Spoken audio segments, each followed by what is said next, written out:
So let's take a look. We've had some reoccurring issues here.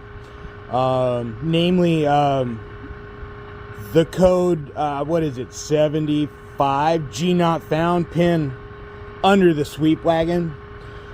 What I saw yesterday, I was here for a half an hour just sitting on this and just making observations. I saw a couple of times the number 10 fell out of the distributor, like maybe the grippers on the number 10 pin holder were getting stuck open, and I saw the number 3 pin. It didn't seat when it dropped from the distributor down to the pin holder. So let's take a look at those things first. There might be some other things along the way too. But first we need to stop it. Setting new pins.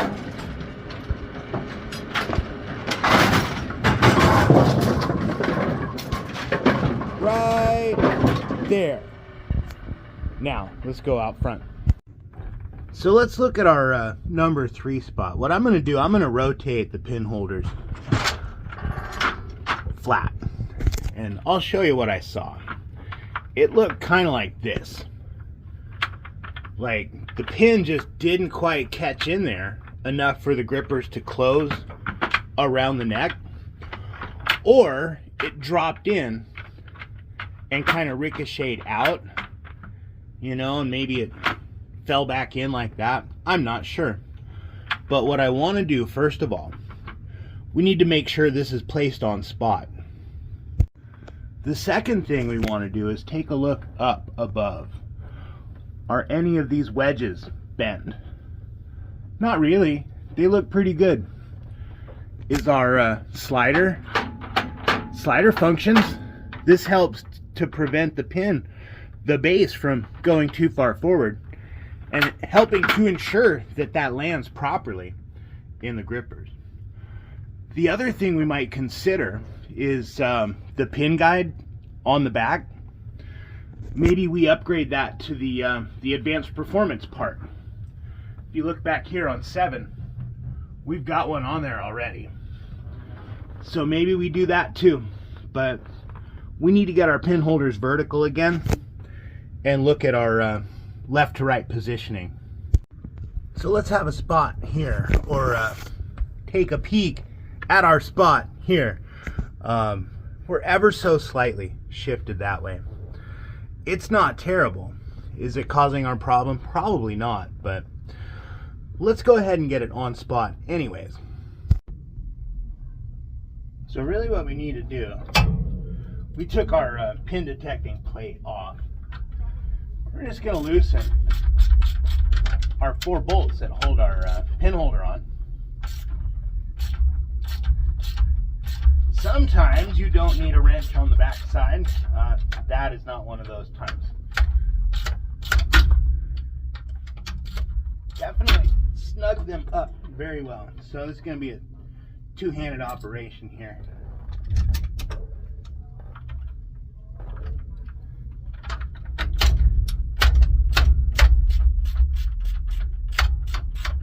Just a little bit looser than what they are now.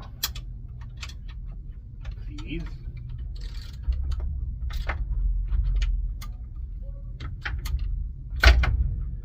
Yeah, I tighten this one up. It's ridiculous. There we go.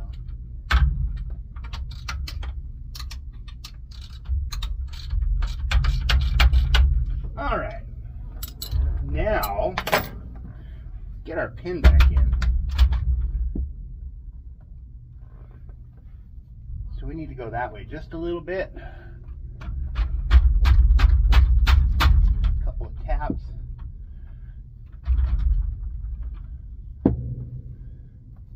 That looked pretty good. All right. We set our little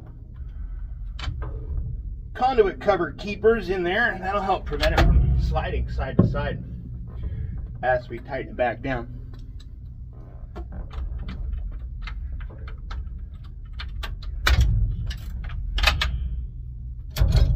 Well, we needed a wrench on the back side to loosen it. We'll probably need a wrench on the back side to tighten it. I don't think I necessarily need to make them as tight as I had them before. That was pretty ridiculous.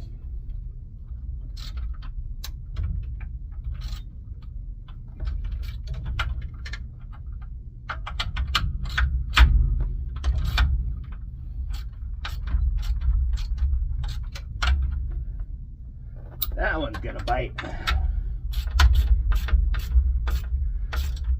That one did. Sort of. There. Yeah. And while we're here, let's go ahead and lube our gripper pivot points. I'm going to do all of them, but we're not going to cover that on camera. We don't need to do all 10 in real time. Let's get our pin detection plate back on.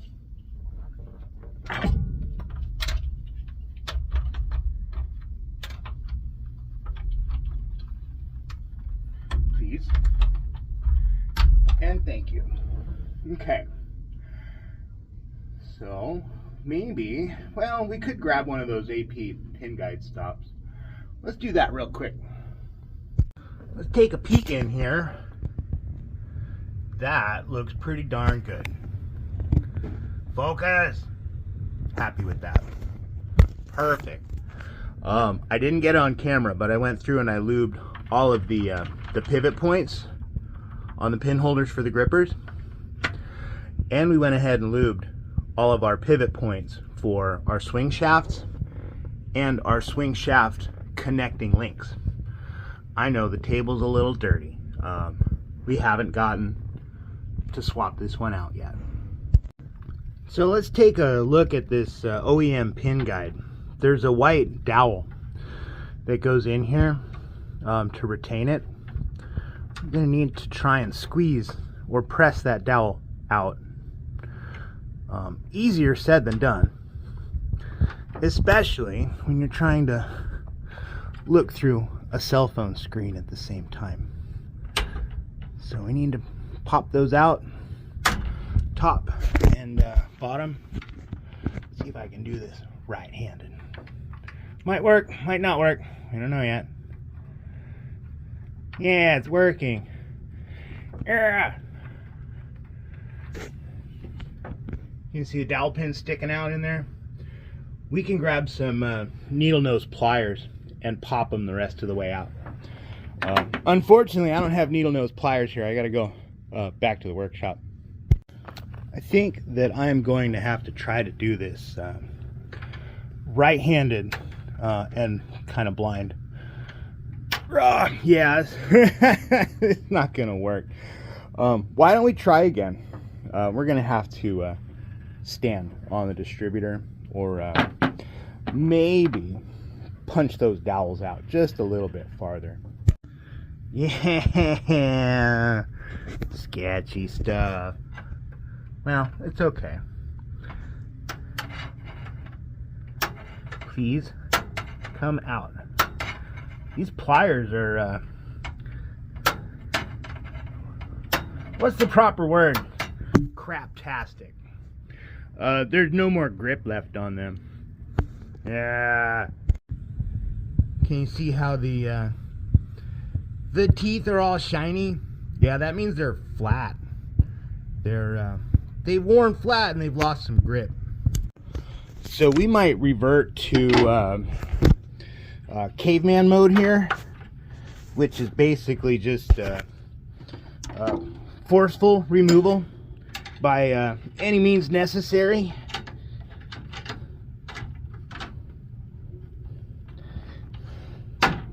There's one.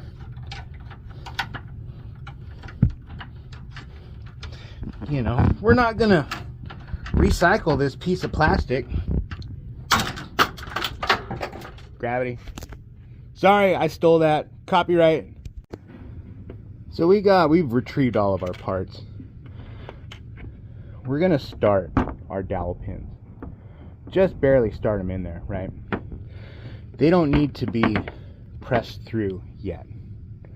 right? We just want to make sure that we don't have too much of a fight when we pop that thing back in and then try to line the dowel pin up, especially because it's in kind of a hard to reach spot. So with our big long gangly arms and a cross brace in the way, we can line it up and click it in. Please, there's bottom one, top one, clicked in. Now, something big and flat, like, I don't know, this crescent wrench. Tap it in there. Do you need those little dowel pins? Not necessarily, but if you want to guarantee that it's never going to fall out, yeah, put the dowel pins back in. Remember what we talked about before is, you know, don't just look at your one thing, right? Keep your eyes open. Look what else we found. Cracked shark belt. And now we have time to fix it before the lanes are issued out. So let's run it in 10 pin. We're gonna hit reset. We're just gonna cycle it and watch.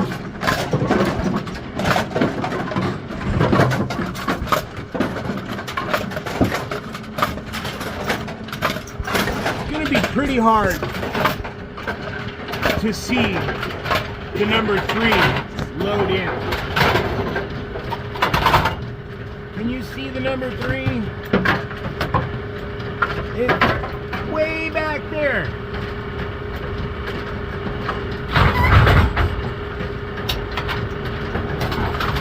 Keep an eye on it. That looks like a pretty clean drop. We're gonna do this 100 more times. Well, not literally 100, but many, many more times. We may have a better vantage point, like from up here, or standing on the curtain. Let's see. Crane you guys in there.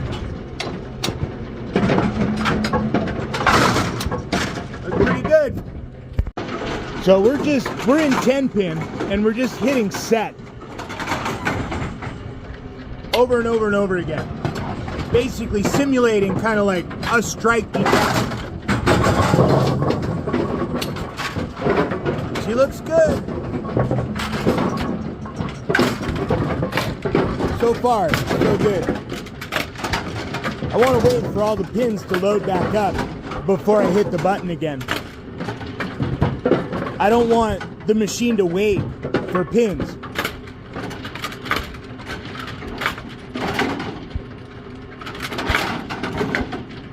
I think it's a good way to test for sticky grippers.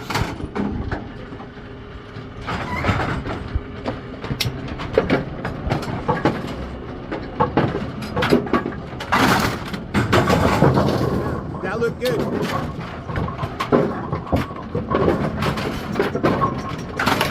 Let's turn our attention to the number 10 because we saw pins fall out of that pin station.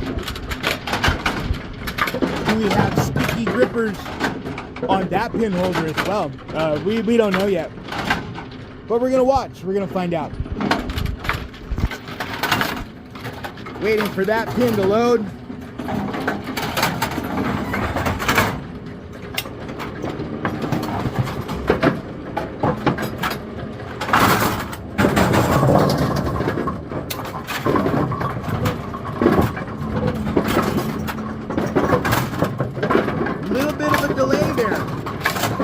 Just a tiny delay, but let's keep going. We're gonna watch it load up and we're gonna do the same thing over again. See if we can spot those sticking open.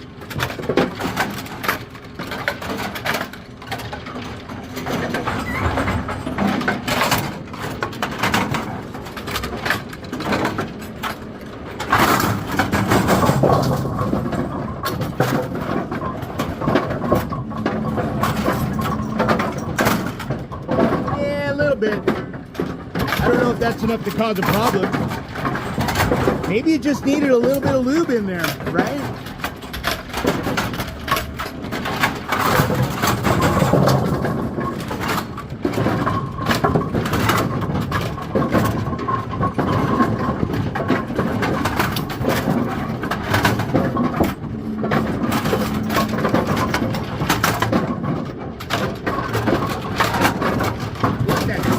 Get hot. Make it wait for a pin.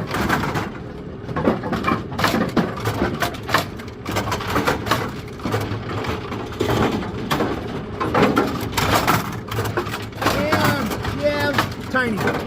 Ever so tiny delay, but not bad. You know, I've heard a couple instances where people have taken the sliders and like trimmed the bottom off, and I don't really understand what the logic for that is. If we look at that, watch the pin drop from the distributor, the pin station in the distributor, to the pin holder, and watch how important that slider is. Let me hit reset, or set, pardon me.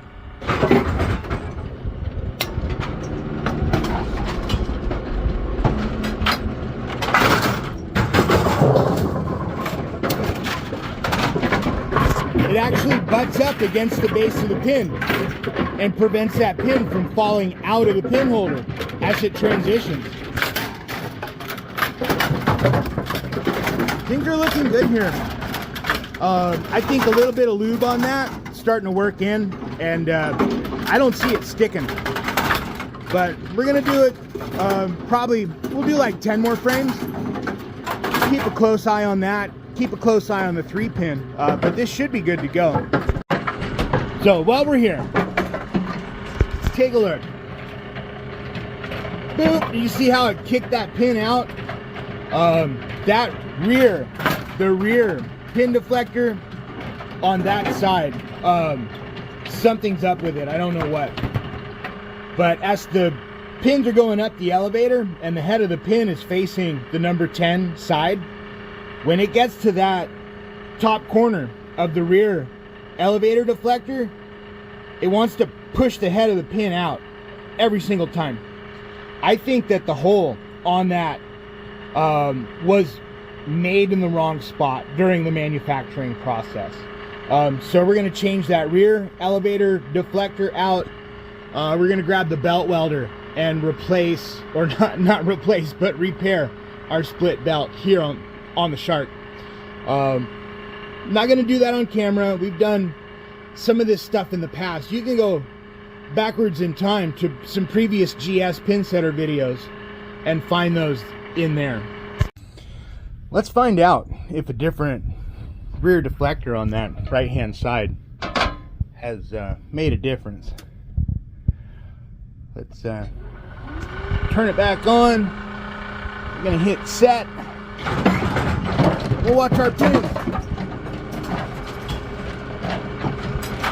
Oh, it still did it. What? No way. Weird. Why is it doing that?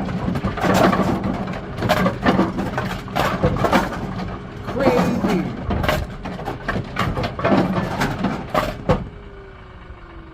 Well, further investigation is required. Yeah, check it out. We're binding here. Let's look at the other side.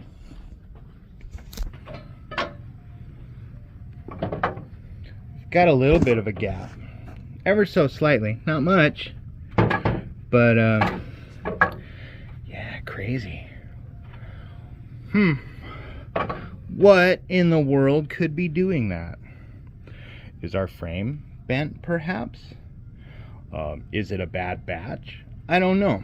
I think what I might do, though, is, well, that's a strike maker part. Let's see if we have a genuine GS part. The one that came out of there, hold on, I had you guys sideways. The one that came out of there looks relatively new. It doesn't look beat up at all, so yeah, I don't know. So the ones with the white plastic protective cover are the strike makers. This one is, I'm assuming, Brunswick OEM GS Pinsetter part. Let's do a side by side. Well, let's go let's go somewhere where we can stretch out a little bit more, and I'll show you what I'm seeing. Plus, I think we have a little bit better light back here. So let's put it mounting hole to mounting hole, right? We have our Brunswick one on top, we have our strike maker on the bottom. Look at that. The strike maker wraps around the Brunswick part, effectively a 1/4 inch or more taller. Look at that. Crazy. So let's go install one of these Brunswick OEM parts, and maybe this can just fuck right off. What I am gonna do before we potentially just shit can all of the strike maker parts, we've got 2 Brunswick genuine OEM parts here. We'll compare the rest of these, and if they're good, we'll keep them. If they're not, they're going in the garbage. So pin deflector number 3 is in there now. It looks a lot better. Let's watch it. There you go.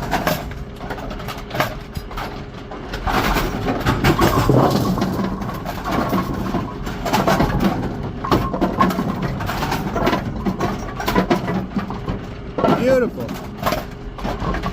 You're not getting kicked out of the shovel.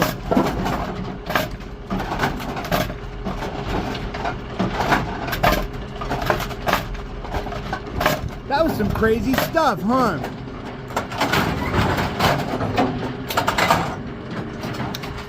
Let's shut it off right there. I'm gonna weld that belt up real quick. It's getting close to opening time, so we are not allowed to dilly-dally anymore. Well, so we're gonna go through all of our deflectors here, weed out the bad ones, but we'll keep an eye on lane 2. Continue to monitor the situation. Yeah, I think we're good though. So let's look at this. We had a call on lane 2 yesterday morning, and then we had a call on lane 2 yesterday evening. If we go up to summary, we've got it set for 14 days. But look at that. Machine 2, pin on table frame, 5 calls. Machine 2, G not found, 2 calls. That's kind of a lot. But hopefully that should be better now. Oh yeah, by the way, you don't need a fancy computer program, but you should be logging all your calls and looking for hotspots, trouble, and things of that nature, so that you will increase your pinsetter performance. If you're not writing it down, it didn't happen, and ignoring the problem is not going to make it go away. That's exactly where they belong, in the trash.